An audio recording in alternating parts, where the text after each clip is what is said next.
эфире еженедельная информационно-аналитическая программа «События недели». С вами Елена Лолуа. Здравствуйте. Эту неделю в Абхазии активно обсуждали внешнеполитические новости в контексте принятия США нового федерального бюджета на текущий год. В тексте документа прописаны новые международные механизмы изоляции Абхазии и Южной Осетии. А если быть точнее, то в пункте под заголовком «Оккупация грузинских территорий Абхазии из Хинвалдского региона Южной Осетии» запрещается оказывать какую-либо поддержку странам, признавшим независимость Абхазии и Южной Осетии. Кроме того, представительствам международных финансовых институтов в США также запрещено реализовывать любые программы, цитата, «нарушающие территориальную целостность и суверенитет Грузии». Конец цитаты. В МИДе Абхазии этот шаг расценили как политическое и финансовое давление на другие государства, а также попытку ввести всевозможные ограничения и санкции в отношении неугодных им граждан. Как реализация пункта этого документа отразится на Абхазии и странах, признавших ее независимость, мы обсудим с гостем в студии, а пока традиционный обзор основных событий за неделю.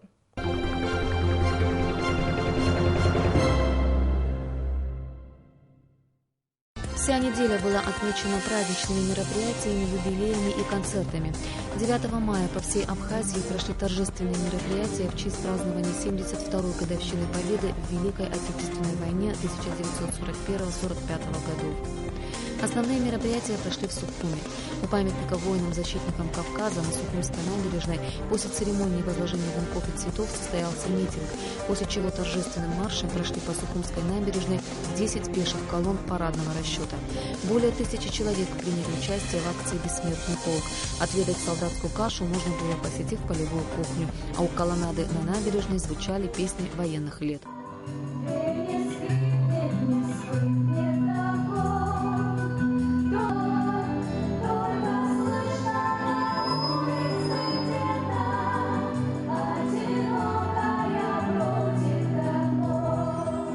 Целый век. 12 мая исполнилось 100 лет со дня рождения народного поэта Абхазии, академика Баграта Шенкуба.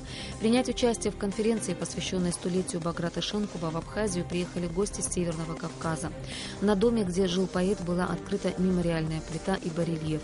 В день рождения писателя к его могиле возложили цветы руководители страны, писатели и поэты, научная интеллигенция, общественность.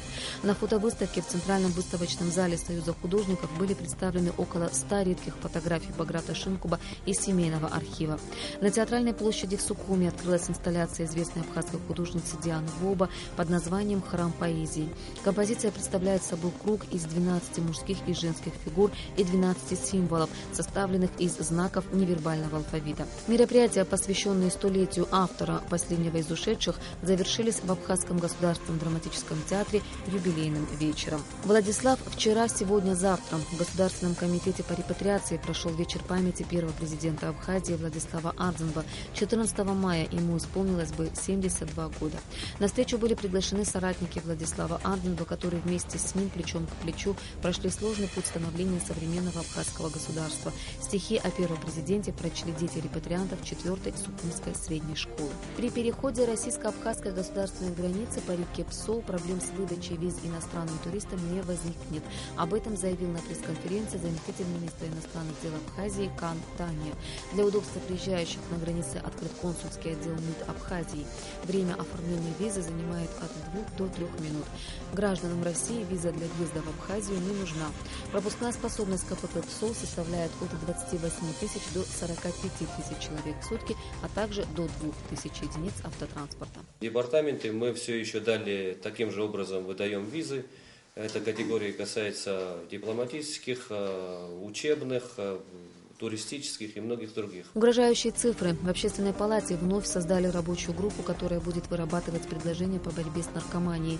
Это проблема национальной безопасности, говорили участники заседания. Необходимо остановить рост числа наркозависимых, организовать их лечение и реально бороться с наркодилерами.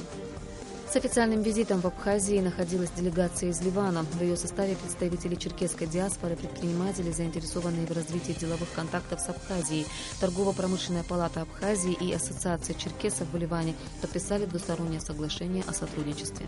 Сотрудники МЧС спасли туристов из Москвы и Перми, застрявших в каньоне реки Хашпсы в районе села Атшумарда Гагарского района. Резко поднявшийся уровень воды не позволил перейти реку вброд. Двоим удалось выбраться на прибрежную скалу и отправиться за подмогой, а 5 пришлось дождаться помощи в бурлящей воде, ухватившись за бревно, отмечается в сообщении Министерства по чрезвычайным ситуациям Абхазии.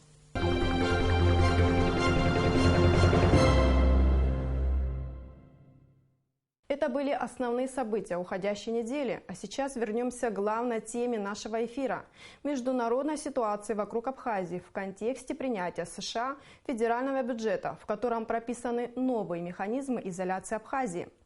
Каковы возможные последствия отдельного пункта этого документа для Абхазии, выясняла Ирина Аржба. Президент США Дональд Трамп сегодня обвиняет Россию в разрушительном поведении в Сирии и на Украине, а признание России независимости Абхазии и Южной Осетии называет оккупацией грузинских территорий. Председатель Комитета по международным и межпарламентским связям парламента Абхазии Дмитрий Ардзинба считает, что угрозы в отношении стран, признавших независимость Республики Абхазия и Южная Осетия, не случайны. В последнее время удивляет администрация Трампа, делая совершенно неконкретные, несерьезные заявления одно за другим. Теперь очередь дошла и до Абхазии. В этих заявлениях, однако, отсутствует конструктивный диалог. Абхазия имеет двусторонние соглашения с признавшими нас странами. Это все происходит на фоне тех действий, которые будут иметь место в ближайшем будущем, где идет подготовка, многофункциональная подготовка военных учений, которые пройдут на территории Грузии в конце июля текущего года, который называется «Достойное партнерство». Хочу заметить, что ранее в Черном море также прошли учения совместные США и Украины. Возникает вопрос, случайно ли, что на новый федеральный бюджет Соединенных Штатов Америки на текущий год содержится угроза тем странам, которые признали независимость Абхазии. Ведь среди этих стран находится и Россия. Политическое, особенно финансовое давление со стороны Америки на страны, признавшие независимость Республики Абхазия, конечно же, отразятся на отношениях Абхазии с этими странами, считает аналитик Лейла Тания. Конечно, негативное воздействие будет. И это негативное воздействие будет касаться не только стран, которые признали уже Абхазию, не только стран, которые хотели бы контактировать с Абхазией в плане бизнес-сотрудничества, в плане какой-то инвестиционной активности. Собственно говоря, именно на это решение и направлено, для того, чтобы перекрыть любые контакты, не только дипломатические, но и экономические, Абхазии с потенциальными странами-партнерами. Более того, я вам скажу, что это решение направлено и против российско-абхазского экономического сотрудничества, потому что бизнес-среда в России во многом завязана на различные международные проекты. И поэтому, вероятнее всего, это решение каким-то образом предполагает создание препятствий и для российского бизнеса в Абхазии, для российских инвестиций в Абхазии. В Абхазии очень бурно обсуждаются последние новости из Вашингтона. Многие известные общественно-политические деятели в социальных сетях предлагают различные способы реагирования на такого рода решения. От выхода из женевских дискуссий до применения по отношению к Грузии ответных санкций. В отношении женевских дискуссий в 2010 году, вот я могу привести пример, который я сейчас вспомнила, тоже Абхазия выходила из женевских дискуссий, Как раз в 2010 году был принят закон об оккупированных территориях, где Грузия фактически подвела свое видение результатов войны. Что касается санкций, да, тоже это такая легитимная мера, которую международное право допускает в тех случаях, когда необходимых результатов не удается достичь, допустим, другими мерами. В нашем случае санкции применялись к Абхазии все это время. И назвать их, конечно, легитимной мерой мы не можем, потому что Абхазия не нарушала международного права. Наоборот, Абхазия была жертвой преступлений, которые были совершены в отношении ее народа. Причем не только в период войны и военных действий, а и весь фактически советский период, я уже об этом неоднократно говорила, это были вообще беспрецедентная такая политика, направленная на ассимиляцию и уничтожение абхазского этноса. Самый простой ответ вот в сегодняшней ситуации, да, вот на первый взгляд кажется очень адекватный ответ. Если вы вводите санкции в отношении Абхазии, значит, Абхазия может иметь право ввести такие же адекватные санкции в отношении Грузии. Причем это может быть набор самых разных санкционных мер, вплоть до глухого закрытия границы. Но, вы знаете, Абхазия никогда не применяла эти меры, в первую очередь из-за заботы о грузинском населении Галского района.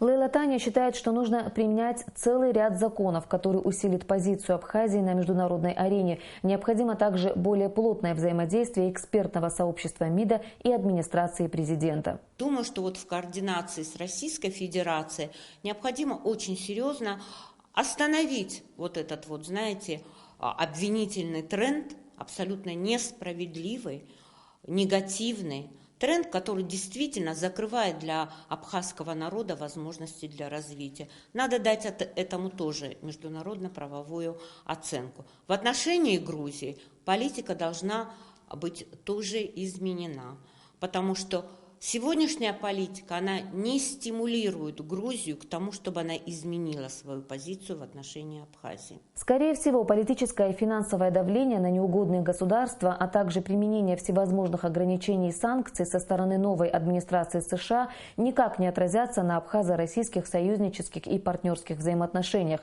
Однако, как отреагируют на этот факт другие страны, с которыми у Абхазии налаживаются дружественные взаимоотношения? Ирина Аршба, Михаил Братухин, специально для событий недели. Мы пригласили обсудить эту тему Сергея Шаба, занимавшего пост министра иностранных дел Абхазии около 13 лет, а ныне он председатель республиканской политической партии «Единая Абхазия». Здравствуйте, Сергей Миронович. Здравствуйте. Мы как-то сосредоточились на внутренних проблемах. Из общественной повестки дня международная тематика ушла на второй план. Между тем, международное сообщество нам периодически подбрасывает сюрпризы. Так, Дональд Трамп подписал документ, федеральный бюджет на текущий год, в котором говорится о территориальной целостности Грузии, о запрете поддерживать те страны, которые признали независимость Абхазии. МИД Абхазии прокомментировал эту ситуацию, сказал, что новая администрация президента пошла по абсурдному пути, да, что этот документ ведет к еще большей изоляции Абхазии. Как отразится этот документ на Абхазии? Ну, во-первых, в условиях, когда идет вот такая острая борьба за передел мира, расслабляться, конечно, не стоит, потому что одна из наиболее вероятных горячих точек – это все-таки Южный Кавказ. Это наряду с Сирией, Украиной, там того, что происходит на Дальнем Востоке. Но ситуация на Ближнем Востоке не менее опасна, потому что здесь конфликт не только между Абхазией и Грузией, который не в такой степени может быть взрывоопасный, как конфликт между Карабахом и Азербайджаном, который может взорвать ситуацию в регионе полностью, потому что мы видим, как Турция, Азербайджан, Грузия проводят совместные учения. Вот сейчас вот в начале мая проводились учения, я не знаю, закончили или нет, где участвовали турецкие и азербайджанские вооруженные силы, до 30 тысяч человек принимали участие в этих учениях. Там 250 бронетехники единиц, 200 единиц там, авиации боевой и так далее, и так далее. Это все серьезные такие моменты, которые должны нас настораживать. Кроме того, вот в конце февраля в Грузию приезжал секретарь Совета Безопасности Турции, который обсуждал вопросы не только там экономического, там энергетического взаимоотношения между странами, но и создание военного договора между Турцией, Азербайджаном и Грузией. Все это опасные симптомы, которые мы не можем игнорировать. И появление в Черном море военно-морских сил США – это один еще из таких важных моментов, которые должны настораживать. Мы видели, что даже в период Холодной войны американские корабли никогда не заходили ни в Черное море, ни в Японское море, потому что это было совсем близко к берегам СССР. Сегодня мы видим, что они и в Японском море появились, и в Черном море все чаще и чаще появляются. Что касается затронутого вами указа Трампа, то что вам сказать? Соединенные Штаты Америки – это страна, которая сама возникла в результате сепаратизма. Отколовшись от Британской империи, создали свое государство. И основным принципом этой страны всегда было право нации на самоопределение. Но мы видим, что циничная политика, она всегда приводит к тому, что есть двойные стандарты. Они всегда были в мировой политике, есть и, наверное, долго еще будут господствовать. То есть ждать адекватной оценки со стороны новой администрации США? Ну, конечно, здесь все стоит. на этих принципах, о которых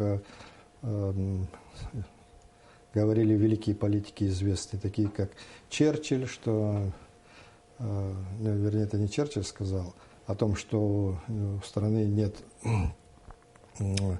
вечных друзей или вечных врагов, есть вечные интересы. Лорд Пальмерсон сказал, это сказал Рузвельт, что Самоса, конечно, сукин сын, но он наш сукин сын. Вот это такие ключевые моменты, о которых нельзя забывать. Вот. Право нации на самоопределение зафиксировано в Уставе Организации Объединенных Наций как основной принцип. Что касается территориальной целостности, то этот принцип, он вторичен. Он касается вопроса, когда территориальной целостности угрожает внешняя угроза, а не внутренняя угроза. Поэтому наше право на самоопределение, оно закреплено международным правом, другими международными договорами, документами. Поэтому все эти действия, которые направлены против нашего самоопределения, нашей независимости и суверенитета, они идут вопреки международному праву. Они противозаконны. Но, к сожалению, миром чаще всего правит сила. Мы видим, что всякие лозунги о защите демократии, прав человека, и все это прикрытие для основных коренных интересов великих держав. Вот в этой связи, как этот документ может отразиться на тех странах, которые признали независимость Абхазии? Ну, сейчас трудно сказать. Мы видели, что такая позиция у Соединенных Штатов Америки и в других западных стран всегда она была, но особого такого влияния на какие-то страны она не имела, кроме того, что они остерегались, конечно, признавать нас. Но я хочу вам сказать, что для нашей маленькой страны, Абхазии, которая граничит с Российской Федерацией, для нас Россия, это для маленькой Абхазии, огромная Россия, это целый мир. И мы можем все свои вопросы, включая безопасность и экономику, решать через Россию. Если мы будем производить продукцию конкурентоспособную, то огромный российский рынок нам может заменить весь мировой рынок. Если мы будем правильно выстраивать свои взаимоотношения с Россией, о чем я постоянно везде говорю, то мы должны развиваться очень хорошо, потому что у нас есть все для этого. У нас есть прекрасные природно-климатические условия, географическое наше положение и многие другие факторы, которые дают большие перспективы для нашего развития. Сергей Миронович, об экономической самодостаточности чуть ниже поговорим. Вот такой вопрос меня интересует. Вот в этой связи нужно ли продолжать нам женевские дискуссии? Если да, то, может быть, стоит расширить формат дискуссии, расширить повестку дискуссий и ставить вопрос о признании геноцида абхазского народа, о том, что практически весь 20 век Грузия делала попытки уничтожить полностью абхазский народ. Почему я об этом вспомнила? Потому что вот главный мотив признания Косово, это же была защита от геноцида косоваров. Как вы считаете? Вот я смотрел интервью, которое Владимир Познер брал у Хиллари Клинтон. И он прямо задал ей вопрос. Скажите вот простым, понятным, доступным всем языком, чем отличается признание Косово от признания Абхазии и Южной Осетии? Конечно, ее аргументация была, я вам скажу, очень наивной, и аргументировала она тем, что вот Косово было насильно присоединено, Косово там был геноцид, все такие факторы. Я хочу вам сказать, что у Абхазии гораздо больше оснований для независимости, что Абхазия строила свою государственность на своей собственной территории, на которой существовала государственность много веков, в разных формах ее. Абхазы сами освободили свою страну, в отличие от Косово, которую освобождала НАТО. Вот. И мы выстроили все институты власти. Мы в таких случаях международное право должно защищать те страны, которые вот создали и которые имеют все эти государственные структуры, и всякие попытки унизить эту государственность, они противозаконными являются. Вот. Что касается признания геноцида. Ну, вообще, я считаю, что женевский вопрос, канал он нужен. Нам нужны любые каналы, связи с мировым сообществом, потому что это все-таки дает возможность нам выступать на международной арене как полноценной единицы, с которой считаются в этом процессе переговоров. Поэтому я считаю, как бы он ни шел, и вяло текущий, или вообще в дипломатии нужно поддерживать любые возможности для контактов. Поэтому я считаю, что он полезен. Другое дело, что надо пытаться, конечно, выносить туда вопросы, которые являются для нас важными. Но это не просто сделать, потому что там есть и другие участники этого процесса. Повестка дня, она давно установлена. Но, во всяком случае, донести до этих партнеров, а это представители великих держав, там участвуют, нашу позицию, это очень важно, я считаю. В нашем обществе очень много разговоров о том, как нужно выстраивать отношения с нашим стратегическим союзником России, но достаточно немного дискуссий по поводу действий Грузии. Она продолжает политику жесткой дипломатии, как мы видим. Да? Вот в этой ситуации нам, по всей видимости, нужно вести такую наступательные действия. Как нужно представлять свои интересы на международных площадках? Ну, понимаете, дипломатия и вообще политика – это искусство возможного. И нужно искать во многих вопросах компромиссы для того, чтобы договариваться между сторонами. Но есть коренные интересы, которые не подлежат никаким компромиссам. Это наша независимая государственность, это наша территориальная целостность. Все остальные вопросы можно обсуждать и договариваться. Вот недавно, во время визита министра иностранных дел Российской Федерации Сергея Лаврова, обсуждался вопрос об открытии железной дороги. Этот вопрос давно обсуждается, но он всегда упирается в позиции сторон. Вот. Они принципиальны, с одной стороны. Но я считаю, что при желании сторон можно найти здесь компромиссные решения. Так и по многим другим вопросам. Что касается взаимоотношений с Россией, то это совершенно однозначно, что другого пути у нас просто нет. И зачем нам искать какие-то другие возможности, когда у нас сегодня союзник, стратегический союзник. Много раз говорил о том, чтобы не говорили, что это наш партнер, потому что у нас по характеру нашего договора мы союзниками являемся. Это ядерная держава, одна из ведущих стран в мировой политике, член Совета Безопасности ООН, которая неоднократно защищала наши интересы в Организации Объединенных Наций. Мы видели, как господин Чуркин отстаивал наши интересы. В прямом эфире это смотрели. Что касается Грузии, то я считаю, что здесь тоже нужно вести диалог, потому что уже прошло там почти 25 лет после окончания войны. Войны, они обычно бывают между соседями.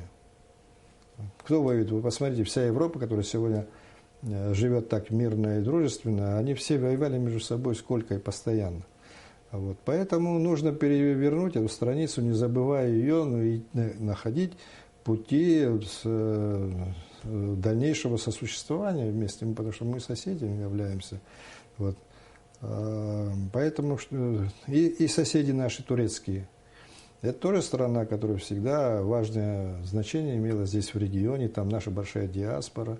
Вот. Есть вопросы, конечно, того, что Турция не признает нас. Ну, понятно, значит, нужно в этих условиях тоже какие-то взаимоотношения устанавливать. Так что там на уровне народной дипломатии, может, надо с соседями в первую очередь нам разговаривать. В этом регионе мы достаточно важная все-таки единица, несмотря на нашу малочисленность нашего народа, но наше само положение географическое, оно определяет нашу историю, нашу судьбу вообще историческую. Международное сообщество по инициативе Грузии продолжает политику изоляции в отношении Абхазии. И в этих условиях сможем ли мы стать самодостаточным государством, экономически крепким и развитым? Вот я Что нам для этого нужно сделать? Вы выше начали об этом говорить, я хотела, чтобы вы продолжили. Хорошо, вот я говорил о том, что вот в международном праве право на территориальную целостность, оно имеется в виду, когда существует внешняя угроза. Именно поэтому Грузия после уже окончания войны заявила о том, что Абхазия оккупирована. Часть Грузии оккупирована. Как бы это произошло, вот как раз внешнее, так сказать, вторжение и отторжение от Грузии ее части, Абхазии. Вот это все делалось так искусственно для того, чтобы получить международно-правовую поддержку их действиям, тому, что происходит. И это, конечно, в какой-то степени, в большой степени, конечно, влияет на взаимоотношения других стран с Абхазией и на экономическую, в первую очередь, конечно, тоже. Потому что возможности развивать там отношения с другими странами ограничены. Но я еще раз повторяю, что все наши вопросы экономического характера мы можем решать, используя огромный российский рынок, огромные российские ресурсы. И вот основываясь на наших таких дружеских взаимоотношениях с Российской Федерацией. Поэтому нам самим здесь нужно правильно выстроить свою экономическую позицию, стратегию. И у нас есть все возможности для процветания, я уверен, не просто. Вот я в течение многих лет говорил о том, что нам нужно развивать малый и средний бизнес, особенно малый бизнес, так, чтобы каждая семья имела свой бизнес и могла себя достойно чувствовать, безбедно. Я как-то в 1997 году еще посещал Тайвань, и мои ровесники там говорили о том, что когда они были детьми, это была нищая страна, они босиком ходили, пока школу не заканчивали. И только закончив школу, мальчикам покупали первую обувь. А сейчас она одна из самых развитых, богатых стран, не имея никаких ресурсов. Все это они сделали за счет того, чтобы правительство установило такую программу, дать каждой семье свой маленький бизнес. Освободило на, по-моему, 3 или 5 лет, не помню, от налогов, зато через 3 года в казну потекли огромные деньги. Вот на чем основано процветание этой страны. Мы тоже маленькая страна, и у нас тоже очень много людей, которые сегодня не удел, они обездолены, они ниже черты живут уровня жизненного. Что касается других вопросов, то так или иначе у нас все равно идет торговля с Турцией. Да, тоже. я хотела сказать, что экономические мы должны, я взаимоотношения считаю, узаконить границу с Грузией, сделать так, чтобы она была открыта для транзита через Абхазию, потому что этот регион может быть транзитом для грузов из Армении, Азербайджана, и дальше эти коммуникации выходят. Эти коммуникации, об этом я давно говорю, но я понимаю, что есть сложности. Дело в том, что, понимаете, есть такая геополитическое правило такое: кто владеет коммуникациями, тот владеет регионом. Оно в наше время не такую остроту может иметь, но все равно очень большое значение имеет. И все, значит, эти годы политика западных стран была, используя Грузию для того, чтобы отсечь Россию от Южного Кавказа. И все коммуникации выстраивались по направлению восток-запад. Мы видели это и железная дорога на Карс, и нефтяные, газ и прочие коммуникации, которые идут из Азербайджана, Грузии на Турцию. А коммуникации, которые связывают Россию с этим регионом, они бездействуют. И поэтому, если бы были бы открыты эти коммуникации, то в России был бы доступ не только в Армению, которая изолирована сейчас, а и дальше на Иран тоже. И это, конечно, не может не беспокоить конкурентов российских в этом плане. Поэтому это сложный вопрос, хотя нужно, конечно, искать пути его решения. Но Грузию не устраивает Абхазская дорога, и нужен абхазский участок грузинской железной дороги. Ну, здесь нужно искать какие-то компромиссы. Всегда можно договориться. Это технический вопрос, это не самый главный. Самое главное, то, о чем я сказал, это геополитика. Вот. Но есть и другие возможности открытия там, торговли прямой, понимаете. Если бы сюда могли поступать прямо товары, скажем, там, из Турции через Грузию, из Армении попадать товары. Отсюда могли перемещаться они в Россию. То есть использовать территорию Абхазии для транзитной торговли. Это само по себе дает большие доходы. Вот я был в Иордании как-то, давно уже очень. И страна тоже прекрасно живет. Там есть представители кавказской диаспоры, я с ними встречался, общался, спрашиваю, а за счет чего вы так вот живете? Ведь ничего нет, никаких ресурсов. Тоже говорят, просто наша страна находится на таком важном торговом пути. И благодаря транзиту торговому, вот все это процветание. У нас и эти возможности транзитной торговли есть. У нас есть рекреационные возможности прекрасные. Наша природа, климат, туризм, развитие туризма. Я понимаю, что процесс признания независимости Абхазии, он очень сложный, кропотливый и, вероятно, идет в дипломатические переговоры по этому поводу. Но вот ваш прогноз, признает еще одна страна нашу независимость? Ну, я как-то шутил, что мне повезло подписать договор о взаимном признании с самой большой страной в мире и самой маленькой страной в мире, потому что все договоры были подписаны при мне.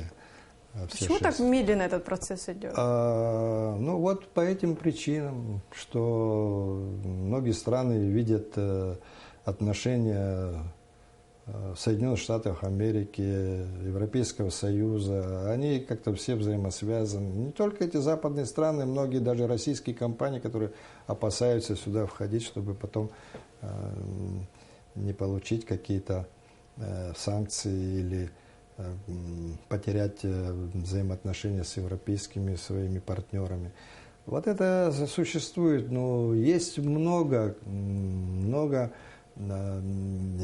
компаний, бизнесменов, которые не связаны ни с Европой, ни с Америкой, и их надо сюда привлекать, сделать Абхазию привлекательной для этого. Вот я выступал за то, чтобы мы разрешили продажу недвижимости иностранцам.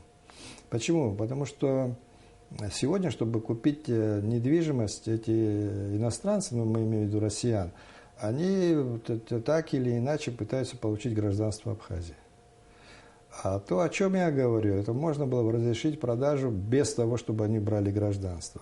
Вот президент Хаджим и президент Путин подписали договор, в котором написано о том, что нужно установить двойное гражданство между нашими странами. Слушайте, если подписать этот договор, тогда получается, что россиянин, который хочет купить здесь жилье, он возьмет абхазское гражданство и спокойно потом его купит. Но для чего делать так, чтобы они ради того, чтобы купить жилье, брали гражданство?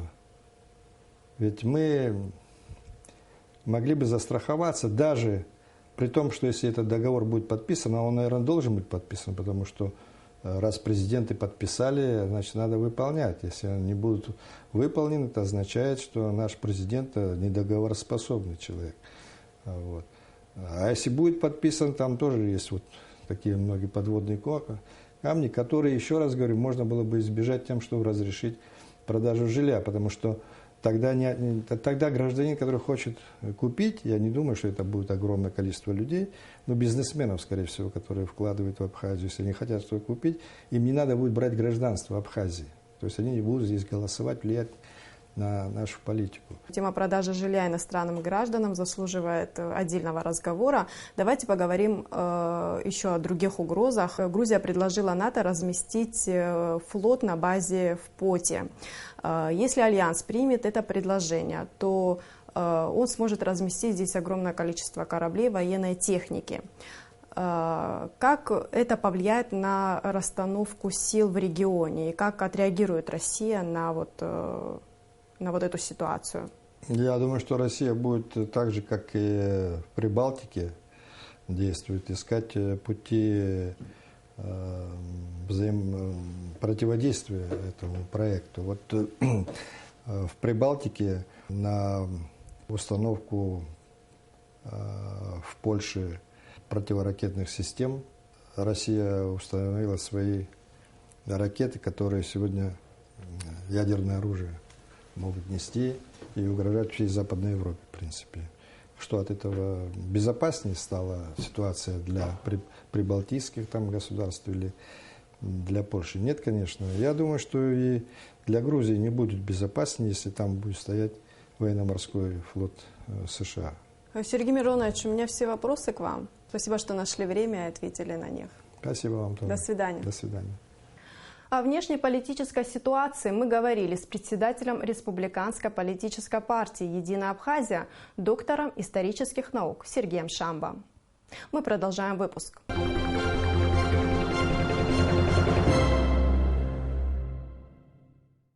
В эти минуты на канале НТВ идет полуфинал музыкального детского конкурса «Ты супер».